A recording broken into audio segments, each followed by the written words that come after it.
Maximum Hesh is ultimate skateboarding. It's like when a skater is going to just be super gnarly, go for a huge trick, doesn't care if he's going to land it or not, and just goes for it anyways. That's Maximum Hesh. Morse-Kelley Park is on the corner of Summer and Craigie Street in Somerville, Massachusetts. A tiny little skateboard plaza. It's a great place for kids to go skateboard.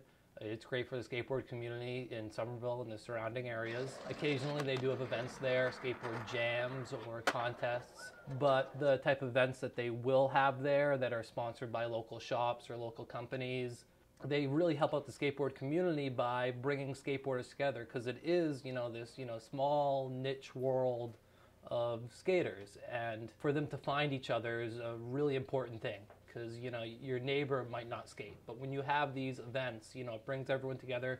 You meet other skateboarders in the area, and it's really good for the younger kids who just they might be the only kid who skateboards on their block, but it's a real thing, and there are lots of kids who skate. We've had 2 skate rallies at the park, again with community support and the support of the administration and the support of the skate community, certainly, and both events had a good turnout, and I think that the skaters who participated had a great time.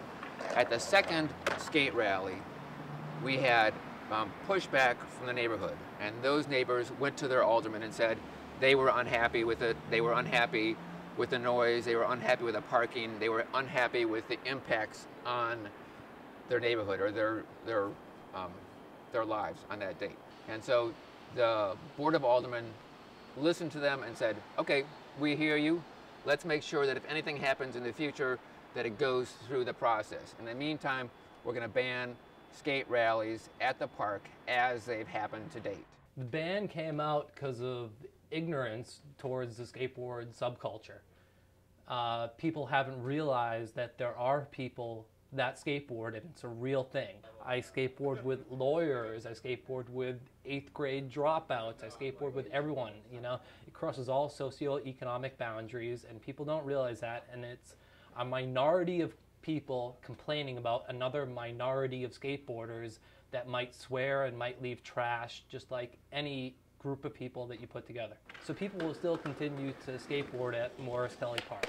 But, it's going to cut down on skateboard tourism. And what I mean by skateboard tourism, I mean pro teams coming to visit and do a demo at the park. That's not going to happen in Somerville.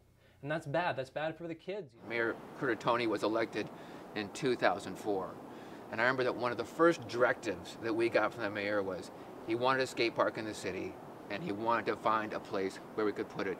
This is a dense community. There are a lot of people here, and it's great to have an event where the skaters can participate and have a space to skate in the city. That in itself is significant, but the skaters are only one part of the community. I think people should know that, skateboarding is here, skateboarding is gonna stay. It's a subculture. I love that. I wish it would get more accepted. I'm not saying that it should be more than it is, but people are gonna skateboard. I don't know the numbers, but I bet there are more kids that skateboard than play tennis. We got a tennis court every half mile in Somerville. We don't have a skate park there, and we got kids that skateboard, and we really need to provide facilities. In the meantime, we'd like to continue to incorporate skate elements in other parks where they're appropriate. But again, it comes down to the space issues. If we're going to kick kids out from skateboarding at the school, there's a set of stairs or a little bank for kids to skateboard on, and we're going to kick them out, then we as a community have to provide the facilities for kids to skateboard. We can't just tell people they can't skateboard, because kids are going to do it. It's been around. It's not going anywhere for the time being, and skateboard is here.